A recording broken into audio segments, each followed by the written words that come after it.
Hey, in our last lesson, we talked about isotope symbols. Remember the mass number, the atomic number, and then the element symbol, the three of those together in an isotope symbol. Today, we're going to go on and we're going to use those isotope symbols in what are called nuclear equations, right? So nuclear equations, they describe what happens in a nuclear reaction. So we're going to talk about some different kinds of radiation and the symbols for those that you might see in these nuclear equations. And then we'll talk about nuclear equations. And our goal here is to be able to predict the outcome of a nuclear reaction. A couple of things to understand before we start talking about nuclear equations here, okay? Nuclear equations describe nuclear reactions. A nuclear reaction is what we call it when changes happen to an atom's nucleus. You remember the nucleus has the protons and the neutrons. And when changes happen to the nucleus, we call it a nuclear reaction, right? Oftentimes, this will result in the number of protons in the nucleus changing. So you might end up with fewer protons, or you might end up with more protons, which means that it's no longer the same element. So you can start a nuclear reaction with one element and end it with a different element, right? This is what's called a transmutation, when a nuclear reaction takes place and you end up with a different element. There are several different types of nuclear reactions that we're going to end up talking about. One of them is what's called nuclear fusion. Nuclear fusion is when you take two relatively small atoms and their nuclei join together to form a larger atom. Right, fusion, they fuse together. Fusion is what happens in the sun and other stars. It's the process that fuels the sun and other stars. Fusion also happens in the nuclear weapons. So, yeah. Another one of these nuclear reactions is what we call fission. Fission is kind of the opposite of fusion, right? Fission is where you start off with a relatively large atom and it breaks apart into one or more smaller atoms. Fission takes place in nuclear power plants, also in atomic weapons, the ones that aren't quite so bad as the big fusion ones. Third kind of nuclear reaction there is what we call radioactive decay. Radioactive decay is a natural process. It happens all around you all the time. There are unstable isotopes of different elements in the air, in your chair, everywhere, right? That all rhymed, didn't it? That was pretty neat.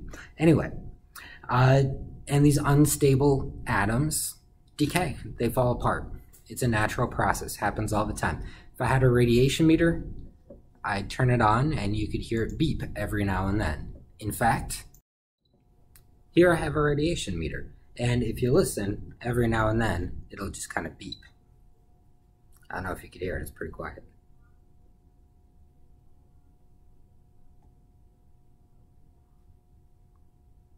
Every now and then it'll beep.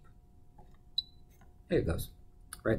And, you know, that's just from natural radioactive decay, just around you in the environment all the time. And if we sat here and listened to this for a while, you hear it beep every now and then, right? And that's just from the natural radioactive decay in the environment. If I had a piece of nuclear material here, like maybe this here strontium-90, and I brought it close to this,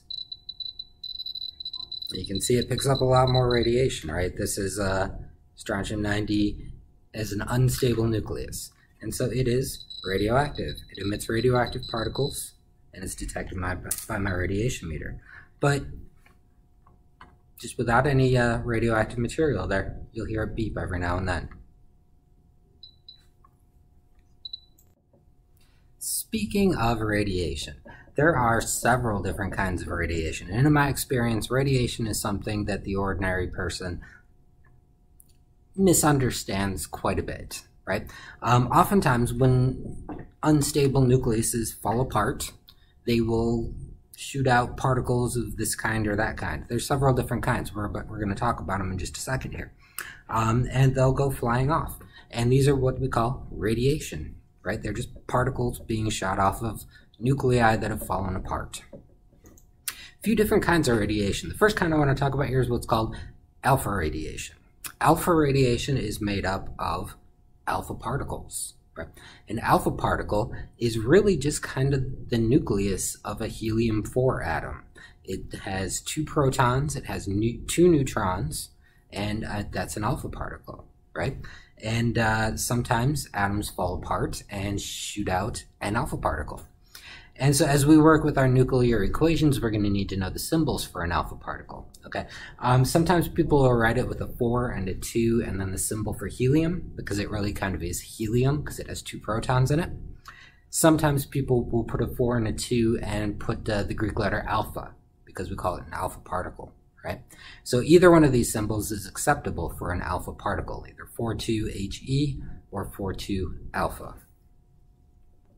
Alpha particles are fairly easy to block. You know, if I had a piece of material that emitted alpha particles and I were to put a piece of paper between it and my radiation meter, it would block those alpha particles and you wouldn't detect it with my radiation meter. So pretty neat there. A second kind of radiation is what we call beta radiation. Beta radiation is made up of electrons, right? Sometimes a nucleus will break apart and shoot out electrons. And I know you are sitting there saying, wait a minute, Mr. McQuinn, there are no electrons in the nucleus of an atom. How does the nucleus shoot out electrons? Well, sometimes a neutron in the nucleus will kind of bust apart and form a proton and an electron. Right, so a proton and an electron together can also a particle of antimatter, but that's beside the point. We just need to worry about the proton and the electron, right? A neutron will fall apart and form a proton and an electron, and the proton will stay there in the nucleus, but the electron will get kicked out, right? And this is what's called a beta particle. As we work with our nuclear equations, we need to know the symbols for beta particles. Since it's just an electron, as we write the isotope symbol, we have to keep in mind that an electron has no protons and no neutrons. So that top number, the mass number, is 0 because there are no protons and no neutrons. And then we make that bottom number, the atomic number, we make it -1 because that's what its charge is, right? In the isotope symbols, it's the number of protons, which is also what the charge is, right? Because it's a positive for the protons, but for the electrons, it's negative. We make it a -1. And then we can either use an E for electron or a beta for beta particle, right? Either one is acceptable. Let's see, another type of radiation that we might see is what's called positron emission. Okay, a positron is a particle of antimatter, right? And what it is it's just an electron, but instead of having a negative charge, it has a positive charge. It's a positive electron, a positron, right? And we're going to see some of these in some of our radioactive nuclear reactions, and so we need to be familiar with the symbol. The positron, it has no protons, it has no neutrons, so its mass number is 0. We put a 1 in the spot for the atomic number, even though it has no protons. The positron does have a positive charge, so we put a 1 there. And then we use an E, because it's kind of like an electron, right? So the symbol for a positron, for positron emission. And finally, the other kind of a radioactive particle we might see in our nuclear reactions is just a neutron. Sometimes nuclei fall apart and kick out a neutron, right? And a neutron, if you think about it, has no protons, so that atomic number is 0. It has 1 neutron, so the top number there is 1, and then we use a lowercase n for neutrons. So there are some different kinds of radiation that we might see happen in our nuclear equations here. Okay, let's take a look at what a nuclear equation looks like. Here's a nuclear equation, right?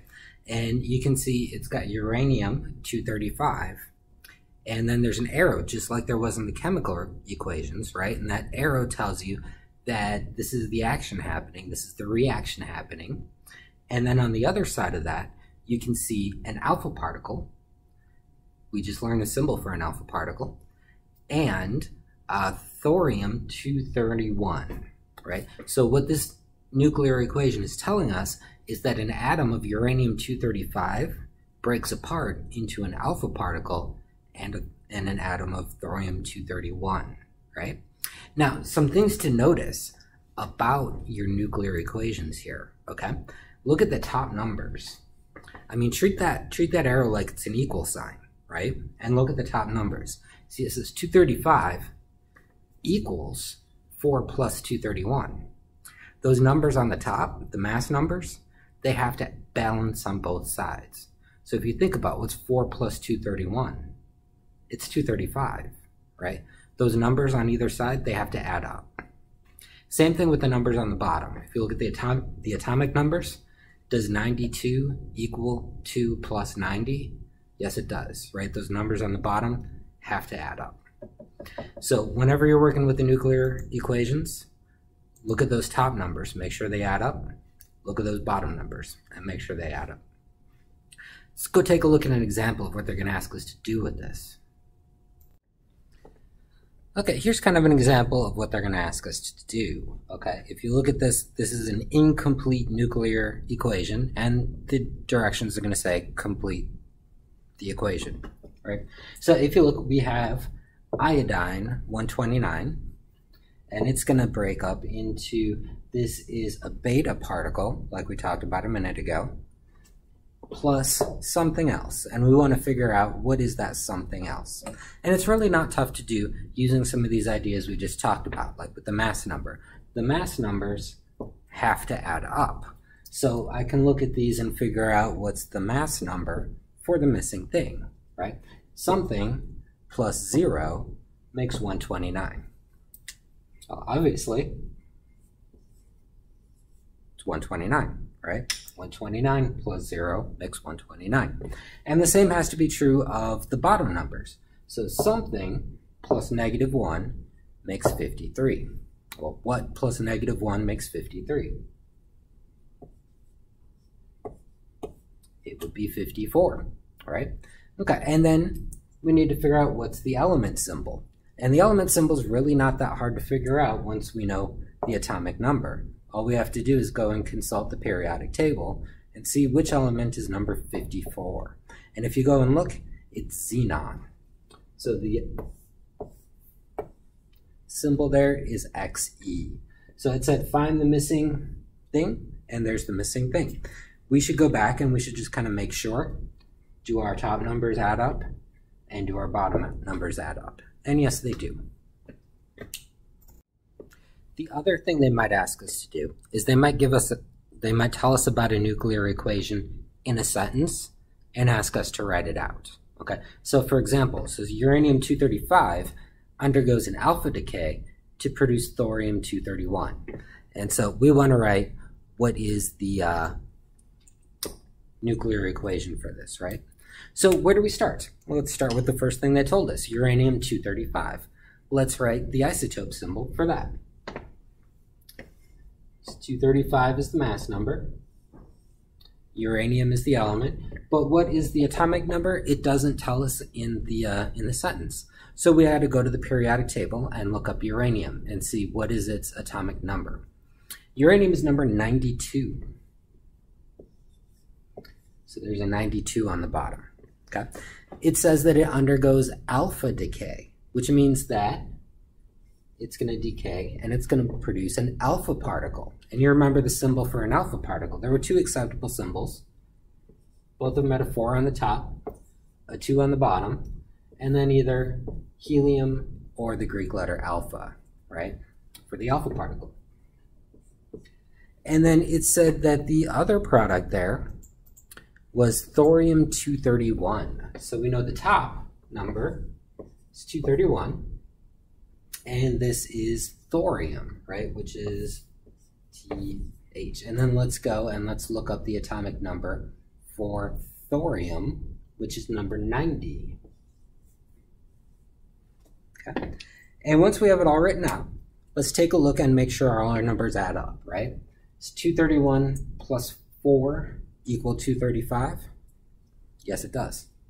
Does 90 plus 2 equal 92? Yes, it does. So there we go. So there is a little bit about nuclear equations. We talked about some of the different kinds of radiation. We talked about a little bit about what happens in the nucleus during a nuclear reaction. And then we talked about these nuclear equations here, and we learned how to balance these nuclear equations, right? So hopefully that helps us to be able to predict the outcome of a nuclear reaction. So until next time.